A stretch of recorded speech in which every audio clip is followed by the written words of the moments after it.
Hi, I'm Jim McCann, founder of 1-800-Flowers. We created this podcast to share the wonderful people we get to interact with, we get to meet, we get to know, and most importantly, get to learn from.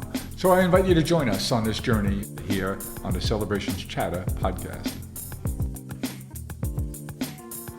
It's good to see you, David Kessler, once again. We haven't chatted in a long time, and as all the crazy things go on around us in this world, I said, we have to talk to David again. I got to recharge my batteries and fill my tank with knowledge around the subjects you're so smart and expert on. And so we couldn't wait to talk to you. And I'm glad you're available, and I'm glad you're doing well. David, what's going on in this crazy world?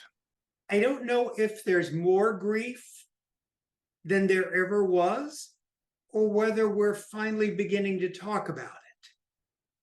Maybe that's something for minds bigger than mine to discuss, but I do think we're beginning to talk about loss in a way that we never have, but we certainly have more to think about personally, collectively, the world. But it is a tough time for us. You're the foremost expert in the world, frankly, on grieving, death, loss. And I have to wonder, and when I was anxious about having this opportunity to chat with you, I found myself on a train on the way in here before, thinking about you and wondering, because of the subject you're expert on, and you're called upon all the time to teach, to train, to research, to educate, to counsel people who are on the front lines of dealing with us as humans when tragedy strikes, when health issues strike, and we have a loss. How do you maintain your own boat? How do you keep your emotions in check? I suspect I know, but I'd love to hear you tell us. It is hard. I'm not going to lie to you. It is hard. There's many situations that I walk away from heartbroken just listening to them. I try to have balance in my life.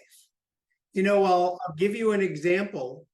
Years ago, my son was probably 5 or 6 years old, in the back seat of the car, and I took a call, and he heard me talking, and he said to me afterwards, Dad, it seems like everyone's dying. And I said to him, yeah, I shouldn't have taken that call just then, but I'll tell you, it sounds that way because of the work I do. And if your dad was an auto mechanic, it would seem like everyone's car is always broken. We gotta make sure we look at some of the good things that happen in life too all the time. I had occasion to be in Rome over the weekend, and I'm not particularly religious, and I'm very sensitive to that and thinking about how do I work on that. So I'm a lapsed Catholic, but I had occasion to be in Rome this weekend, and had occasion with a small group of very wonderful, thoughtful, caring people. I have an audience with the Secretary of State of the Vatican, a wonderful Cardinal, Pietro Pilon. And we were talking about all the issues they are working on now, the Ukrainian situation, the Israeli Gaza situation, 4 wars that he told us about that are active within Africa. And it was just like piling on all the things they're working on and talking about, meeting on, trying to have some influence and sway over. And at the end of an hour and 15 minutes, I asked him, Your Holiness, what gives you hope? And he thought, and he just cocked his head for a minute or two and said, Jim, there are 2 things that cause me to have a heart full of hope. He said, one is my deep faith in God. And he went on to explain that. And then he said, but you have to remember that the things we hear about, the things we know about are bad and evil. And then he started reciting, he said, look at your group here.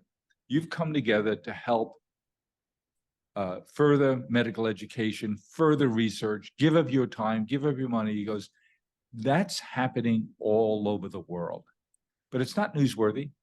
and it's not going to capture our attention. But what gives me hope is the goodness of man.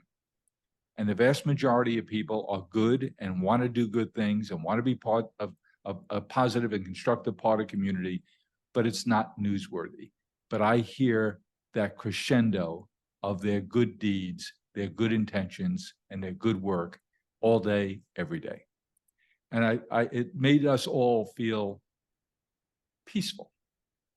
And it was just so comforting to hear him say that after an hour of all the things he's working on. And I think that's so true. And thank you for sharing that. Listen, my company, we do lots of philanthropy. We want to help the world. I think there's something important about taking the problems in the world personally, not as in it's our fault, but as it's our responsibility to do something. And I'll tell you the other thing in this work, sometimes in trauma and grief work, folks can become so hopeless. And I will often say, in time, I want you to begin to look for the good. And I'm very clear, I'm not trying to give someone a silver lining, because in death, there's not really a silver lining. And I was working with a woman who was at one of our shootings, the Las Vegas shooting. It was a concert, as you may remember. Sure. She was pretty close to the front. And I was talking to her as I was trying to help her later, and she had a lot of survivor's guilt and all those things. And I was talking to her about this idea of finding the good in the world again. And she goes, there's no good. And I said, there's good in every situation. And she said, was there good in the shooting? And I said, it wasn't there, but I wonder if that's a question for you to ask yourself. And she came back a few weeks later and she said, you know what, David?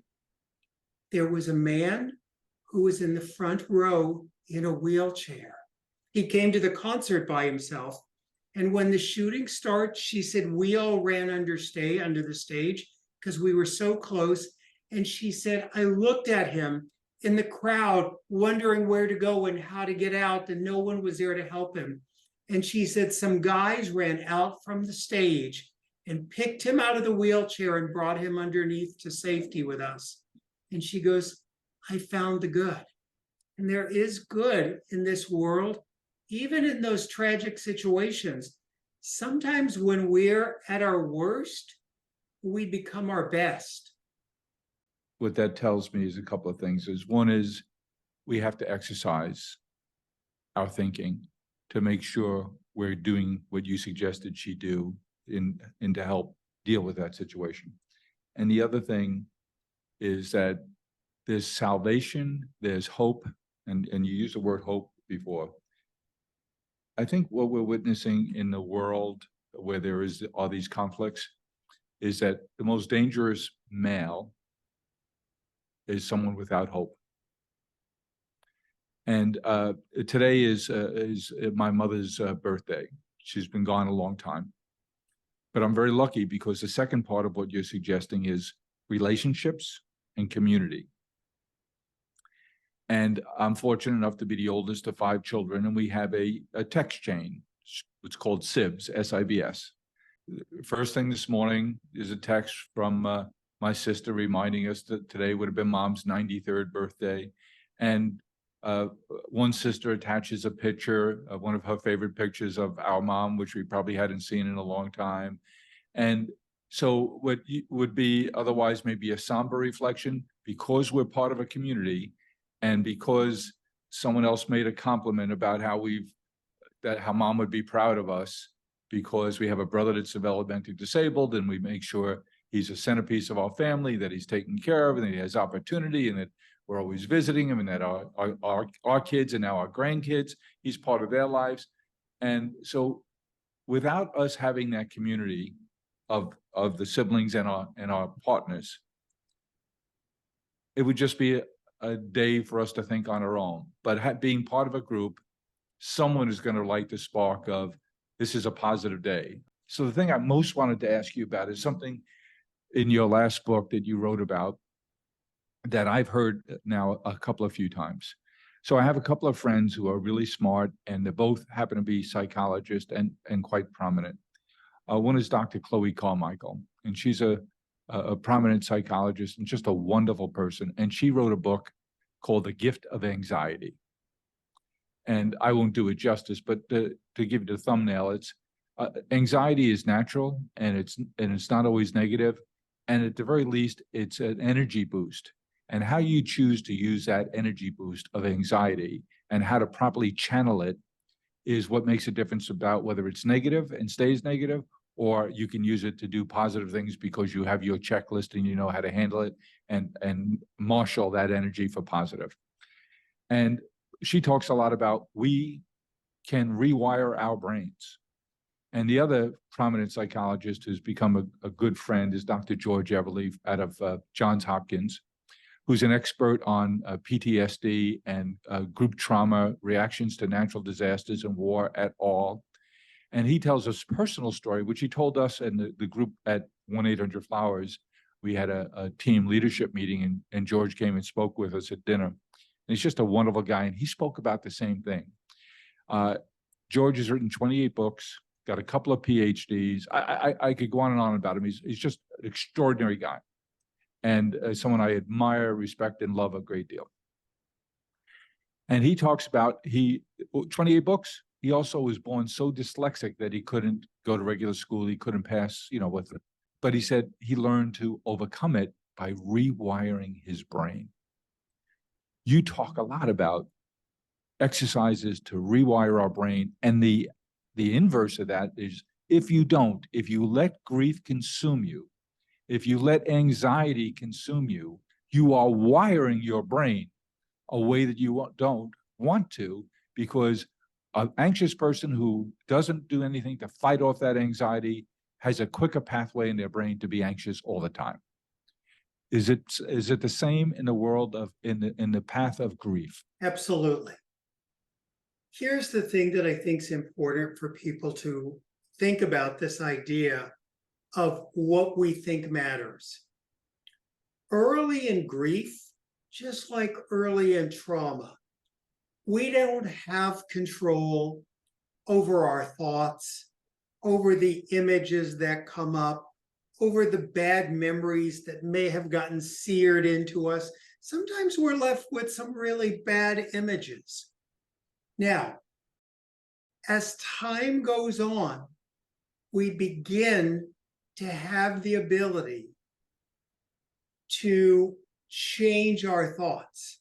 So, for example, if every time someone calls me and says, "How are you doing, David? I know your loved one died," and I say to them, "I don't feel like I'm ever going to get better. I don't think I'm ever going to live again. This grief took away my happiness forever." If I say that in 2 weeks, a month, it's not unusual. If that becomes my mantra, everyone that asks, everything I say it over and over again. That, as we talk about neurons that fire together, wire together, it becomes a little path in my thinking. And then it becomes an automatic thing. How are you doing? I'm never going to get better. I'm never going to be happy again. It's automatic, we say it. And that little path grows into a road, grows into a freeway, and it becomes the path of least resistance. And we see people who years later have gone through things like the rest of us and just never came out of it. And partly because it just burrowed in their consciousness. Henry Ford had a saying, the man that started the whole car revolution: whether you think you can or you think you can't, you're right. Interesting. So if we think we can't live again after this grief, we might be right. If we think it's self-determinant. Yes, this grief is going to be very painful, but in time, I hope the grief helps me remember more of the love than the pain. That will be your path too. But you don't want the individual to avoid the grief. Absolutely not. There's no way around the pain but through the pain.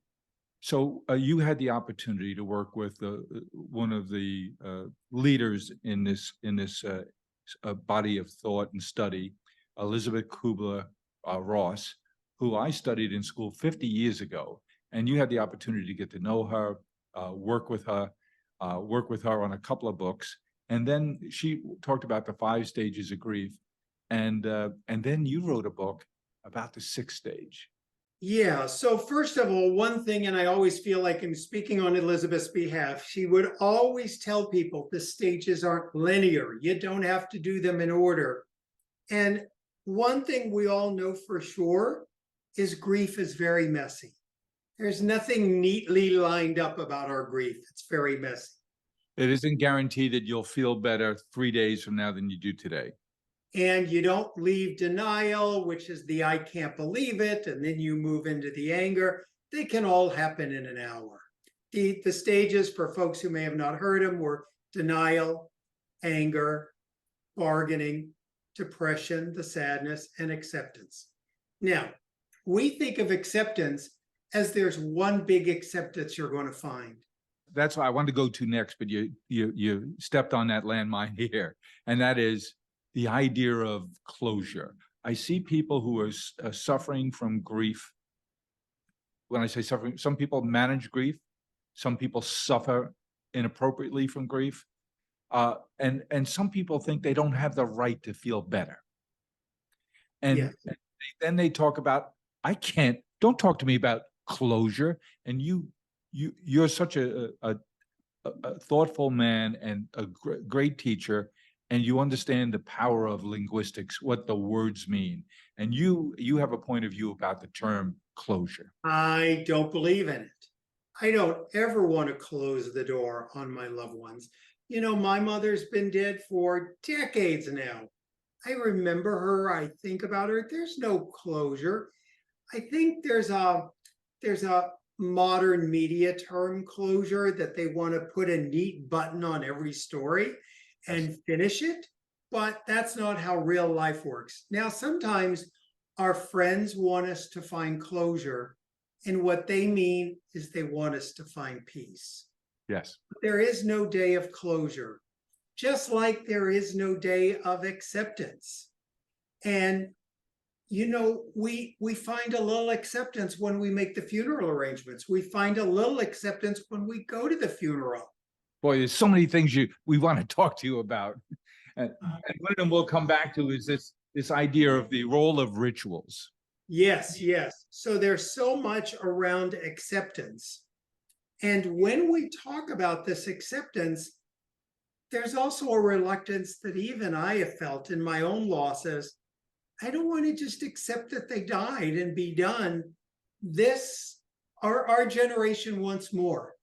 And I think what became the 6th stage that I wrote about in Finding Meaning, the 6th stage of grief, is this concept of meaning, that we can find meaning. Pull that thread for us. Yeah, when people hear meaning, they immediately go, there's no meaning in a horrible death. There's no meaning in a murder. There's no meaning in a death by cancer. And I go, of course not. Meaning is not in the death. Meaning is in us. It's what we do after. I'll give you an easy example right here and now. I teach people to name meaningful moments.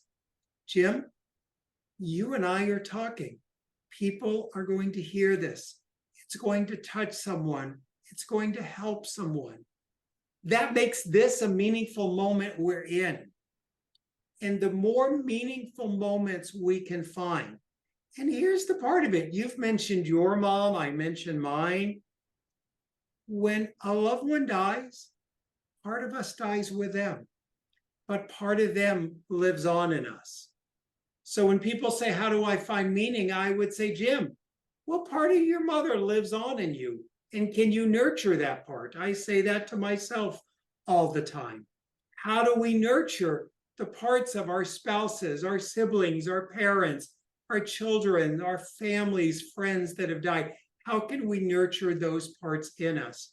And that's the meaning, my friend. We put our heart into everything we do. We are farmers, bakers, florists, and makers who grow and create with a passion. Made with love at every step of the way. Because at the end of the day, we know you're sending more than a gift. 1-800-Flowers, share with love. So we have a several windows, so to speak, open here. And finding meaning, your last book is a sixth stage of grief. Let's go back to that window and how it relates to another we opened up, which is being deliberate about our behaviors and managing our thought processes so as to create proper pathways in our brain versus allowing our lack of deliberate behaviors and lack of following our grieving checklist path to health.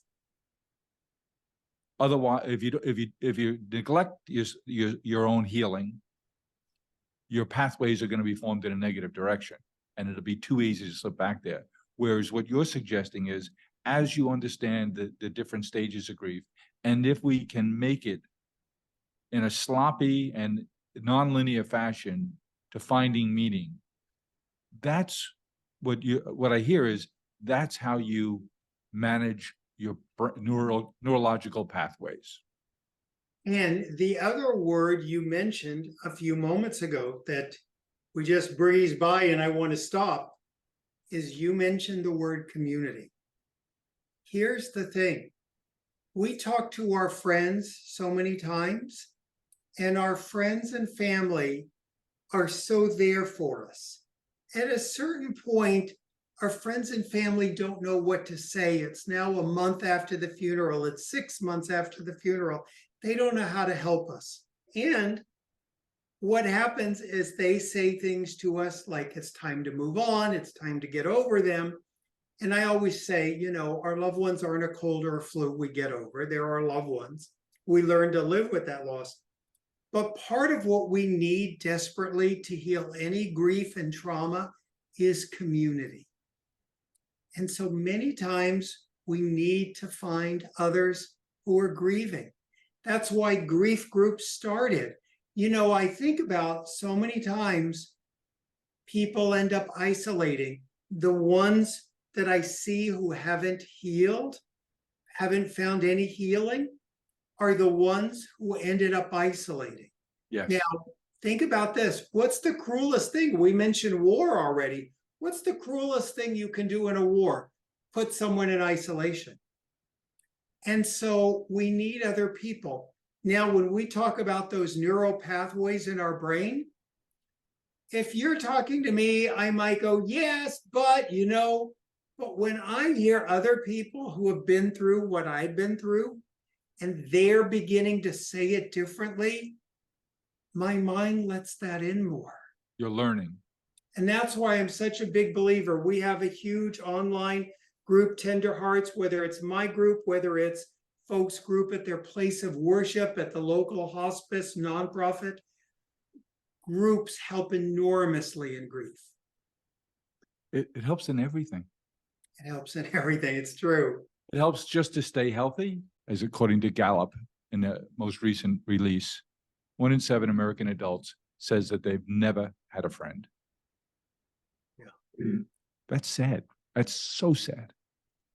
And there's so much we need to do for ourselves in terms of being deliberate about having relationships. That's why I'm so concerned, frankly, David, with this idea that for the knowledge workers, the 20% of the workforce that has the option from time to time to work from home, how unhealthy I think that can be over the long term. Yeah. Because or recovery or just good mental health, there's a reason why you join the Kiwanis Club and you go bowling and you join a meetup group to go to visit museums, because as we're social animals, we need interactivity, and isolation is the greatest punishment we've ever invented. So true. Couldn't agree more. So when you're talking, let me move you to the workplace because we just touched on that. I wrote a piece in our Celebrations Pulse newsletter that goes out every Sunday about collective grief. Boy, it sparked a lot of interactivity with our community, a tremendous amount, and it touched a nerve on a lot of people just in our workplace who've reached out to me about, thank you for talking about grief. You know, I'm afraid to tell people that I'm hurting in the workplace. I try and hide it, and trying to hide it, it causes me to withdraw, puts me in a darker place. And the fact that you're encouraging us to be able to talk about this in the workplace is helping me. And our HR team is so terrific at Flowers and helping us deal with this. But talk to us about, you just touched on it, about how we're all afraid to be around someone who's grieving because we don't want to do the wrong thing. We don't want to say the wrong thing. So what we do is we avoid, which forces isolation. What should we do? Absolutely. And we don't know. We don't know what to do. We don't know what to do. My website that I see the back end of is grief.com. And I get to see the statistics. And what's fascinating to me is the page that gets visited the most between 12 and 3 a.m. is literally the best and worst things to say to people in grief. We don't know what to say. We're a grief illiterate world, and people get so afraid that they either missed a window or they don't have the right words. They're always looking for the right words. They don't want to do the wrong thing. I always say to people, 2 things to remember. Never start a sentence with at least. At least they're not suffering anymore. At least this happened. At least they're in a better place. All those things. And, you know, obviously, if someone went to their clergy and their clergy said they're in heaven, they're in a better place, it would be meaningful if you sought it out versus you talking about your pain and someone goes, oh, no, they're in a better place. It sounds like be quiet. And it's like, sometimes I miss them here. So don't start sentences with at least. The second thing is, it's okay to say, I don't have the right words, but I just want you to know I love you and I'm here. Yes. That's all we need to say. It really is.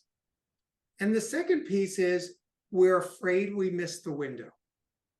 People say to me all the time, you know, a week has gone by, a month has gone by. I wanted to reach out. I wanted to send flowers. I missed that window. I go, no, you haven't. The window doesn't close. The window, my gosh, you can reach out at a month. You can send flowers at a month. You can have coffee at a month. You can do that. Hey, I've been thinking about you and your mom. I know it's been 6 months. Let's have coffee. I know it's Mother's Day. You know, there is no window. You can't miss it. That's a great way to say that. I'm going to use that, Jim. You can't miss the window. That's so thoughtful. You know, we look back and what are the pieces that we've written that in our archives that get the most lookup traffic? One is what to say when you have someone in your life who has a loss. It's number one, by far and away. So if we're both getting that, you know, it's like reality. We're almost like research. And close behind that is what to say when a friend loses a pet. I always say, if the love is real, the grief is real. If the love is real, the grief is real. Well, that's another one I'm going to borrow.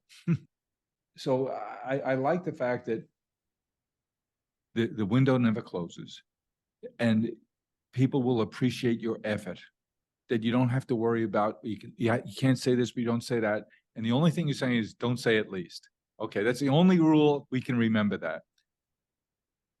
Is frequency too much? Can you say it too often? Is it, well, it's been 7 months. If I bring it up, I might trigger them to have bad thoughts, and maybe they were getting over it. You know, I hear that a lot. People come to me and they'll say exactly that. Should I mention my coworker's mom, brother, sister that died, spouse? Should I mention it? And I'll say, absolutely. Then they'll come back to me and they'll say, David, I took your advice and I mentioned it and I made them cry. And I say, no, you didn't make them cry. They were crying already. You just joined the club of a safe person they can now cry with. They now feel safe with you because you mentioned it. So much there. In the workplace, you return to work, you're in the office and you look across and there's Diane.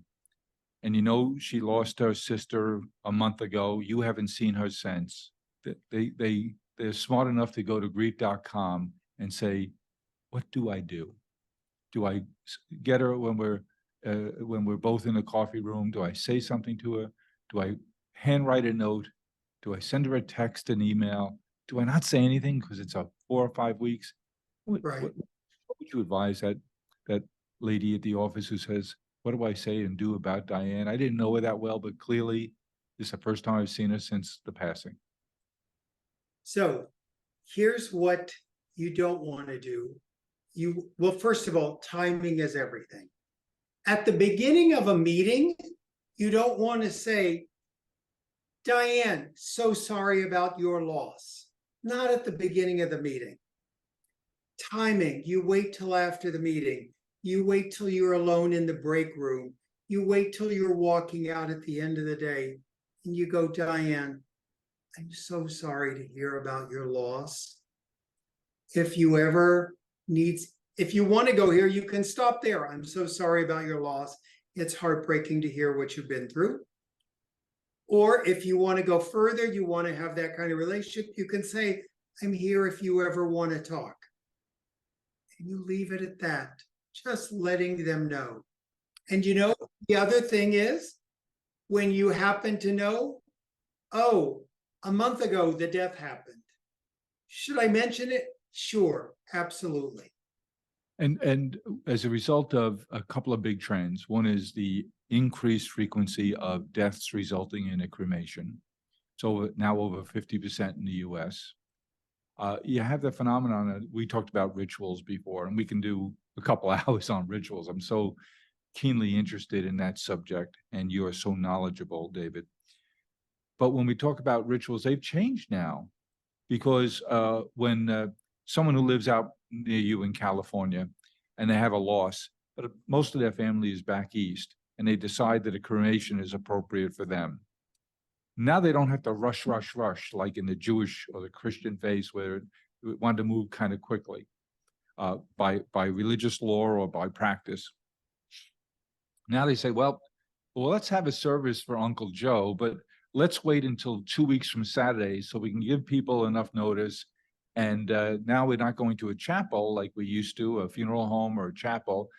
Uncle Joe used to love Tony's Italian Restaurant, and maybe we can have an event, a function in their restaurant where we invite Uncle Joe's friends from the East Coast. Anyone local who wants to come, we'll do a nice memorial service, play some of his favorite songs, serve his favorite vegetarian lasagna, and have a nice commemoration. How do those changes in rituals impact our understanding of the death process, the rituals? It changes, elongates, but definitely changes rituals. I have two concerns. The first concern, and I want to make sure everyone thinks about this, what I'm going to say in the context of pre-COVID.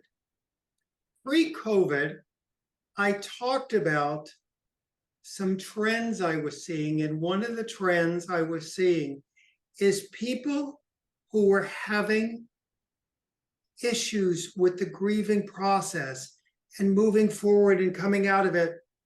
I would ask them the usual questions. Everything would sound like it always does. And then I would say, tell me about where your loved one is now. They at the cemetery, what did you do?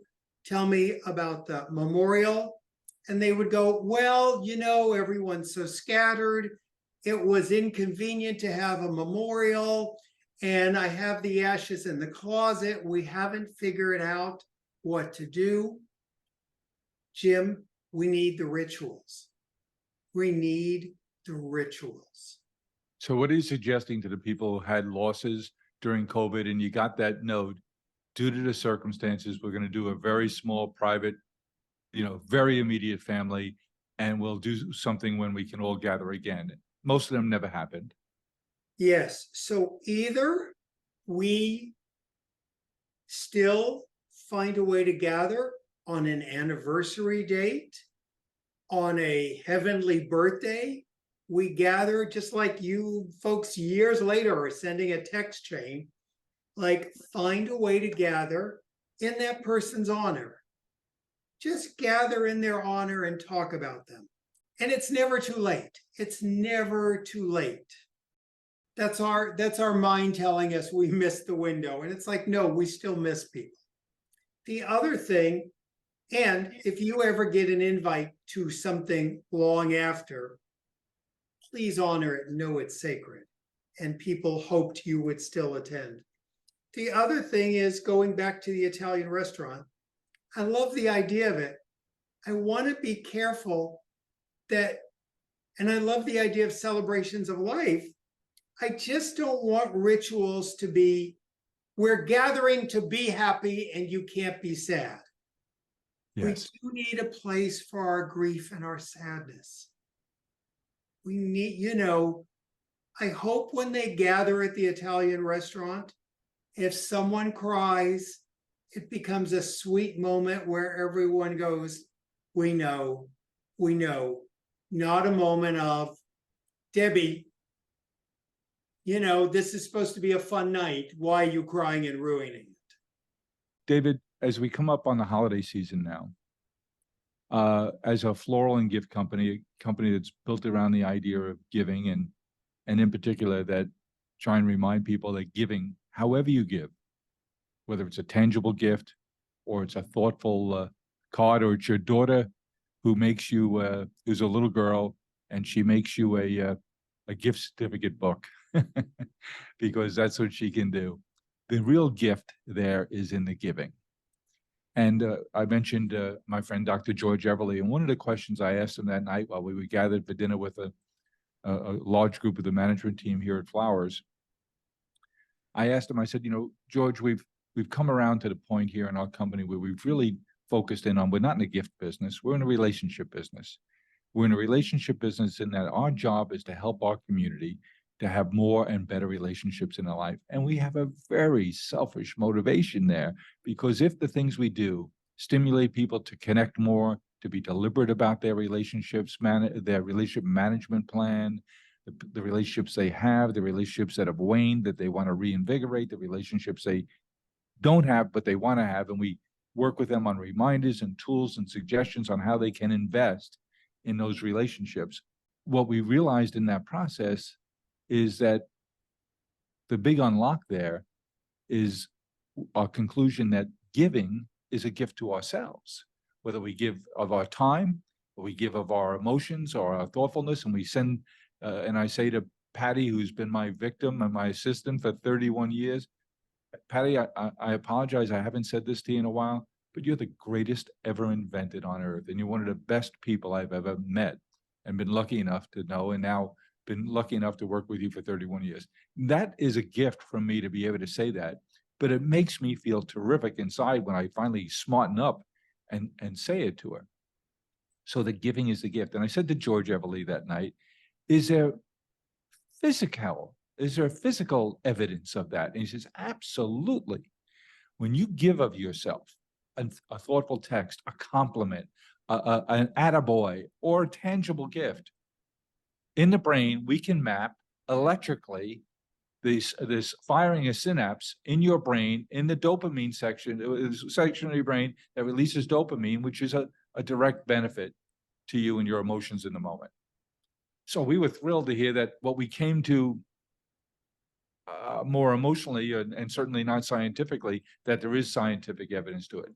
But now we come upon the holidays, David, and people don't know what to do. Mother's Day, we're coming up on the fall holidays here. We have Thanksgiving, we have Christmas, we have Hanukkah, we have New Year's. But holidays like that, some people say, oh, it's a painful time for me because I lost my spouse, I lost a child, I lost a father, a mother, a grandmother, and it's a sad time for me. We give our community options. If you don't want to hear about Mother's Day, you don't want to hear about Christmas, you don't want to hear about Thanksgiving, opt out.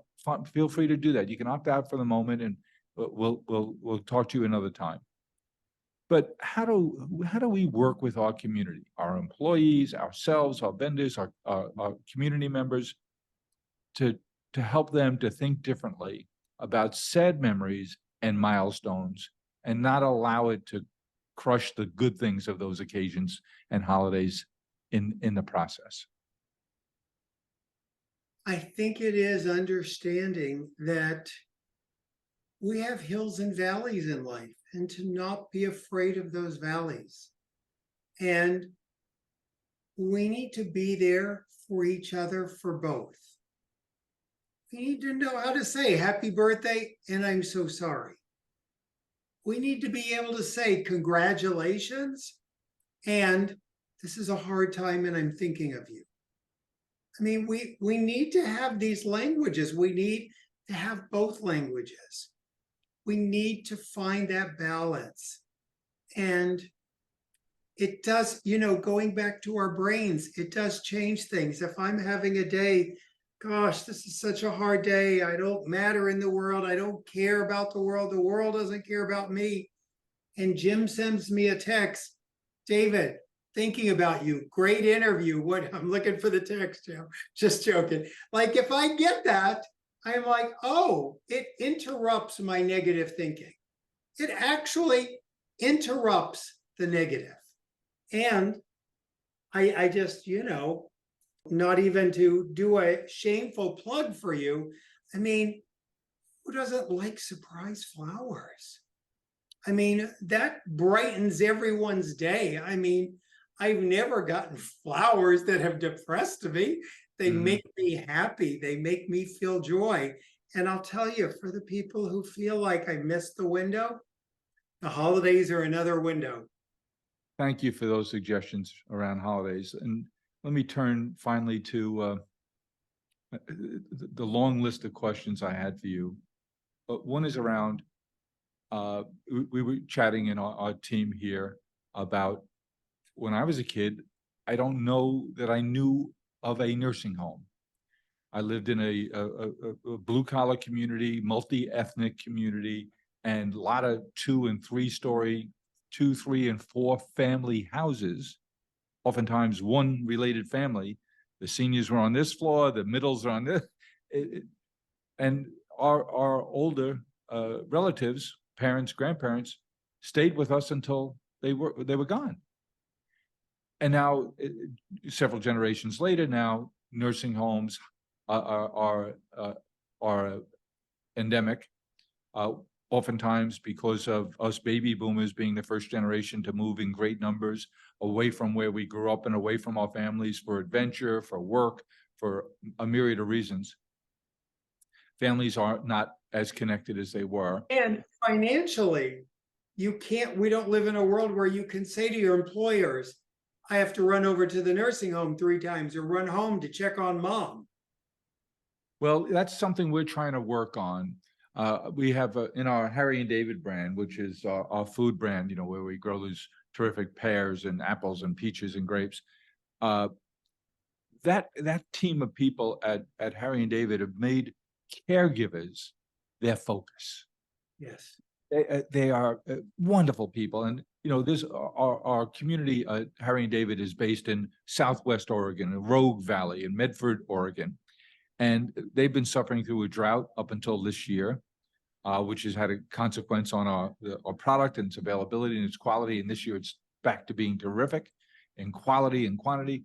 But last year we had a flash fire go through town. 1,200 people lost their homes, including 121 of our people. But they are so amazingly resilient, David. There's a lady who's here with me in this office today, had a meeting the day after the fire, a Zoom meeting, the day after the fire went through Oregon. And she made a comment in the beginning that this one lady certainly wouldn't be on the call from Medford because of what happened yesterday. She lost a home. She said, no, I'm here.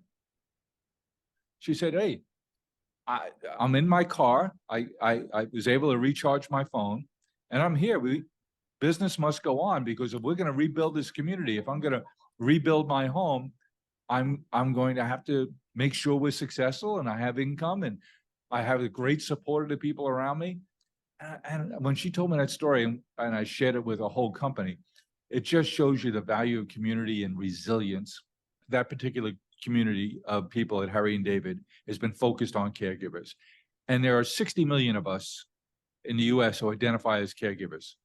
A disabled child, a neighbor, a parent, a grandparent, a friend, a cousin, a sibling, that we care for in some way. And we've been chatting with a group of employers about just that subject that you just mentioned, David, about how do we, look, we're not going to say you have to get your job done, but if you need some flexibility and you're going to put in the hours a little later on this day and a little earlier on that day because you have caregiving responsibilities, we have to find a way to be sensitive and adaptive to that so that we can keep those good people engaged, employed, and a productive member of their community. But and to look at caregiving not as a burden, but as a gift or an opportunity. That's beautiful and so needed because it is the hardest job in the world. I asked you, how do you keep your spirits up? And given the work that you do, it would be so easy to succumb to other people's grief. But that is the same question we have to ask people who work in the hospice world, who work in the clergy world, who have the opportunity to bring great comfort, but have to be very deliberate about managing their own emotions so that they can be effective in what they do. And is there a language around end of life conversations that that you've worked on, that you've been studying, that you bring to our community as suggestions in terms of how we think about and how we manage our language around people who are in the work at end of life or have family members that are clearly at the end of life? Boy, talk about a whole nother large conversation there. I think all we did was talk about chapter headings today. Yeah, oh my gosh, the language is a little archaic in that world.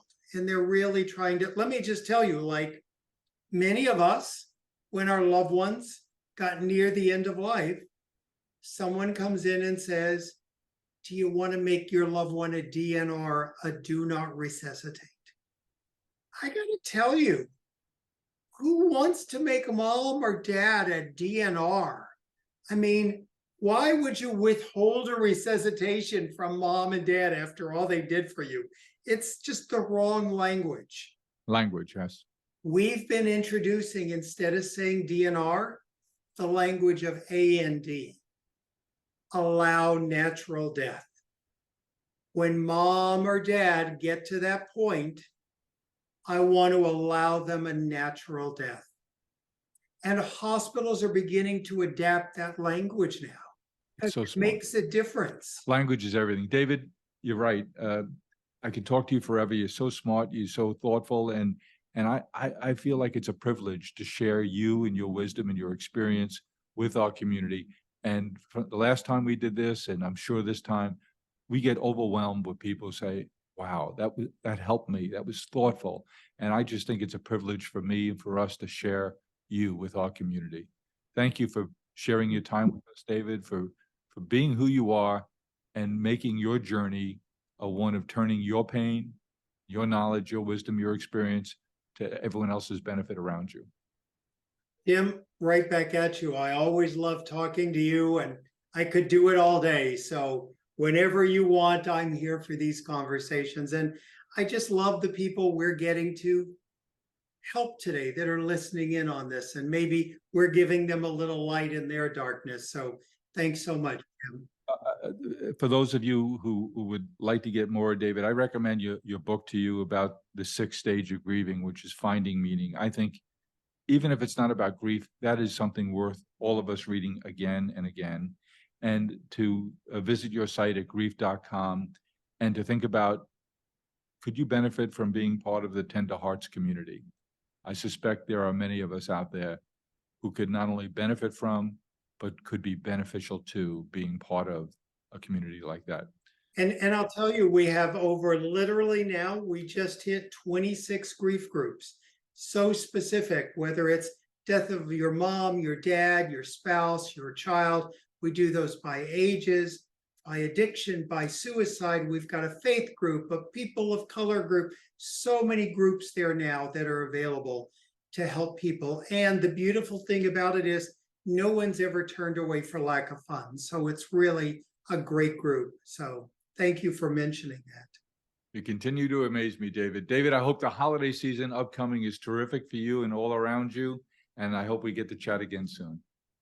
Me too. Thank you so much. Thank you to your team as always. Thanks, David.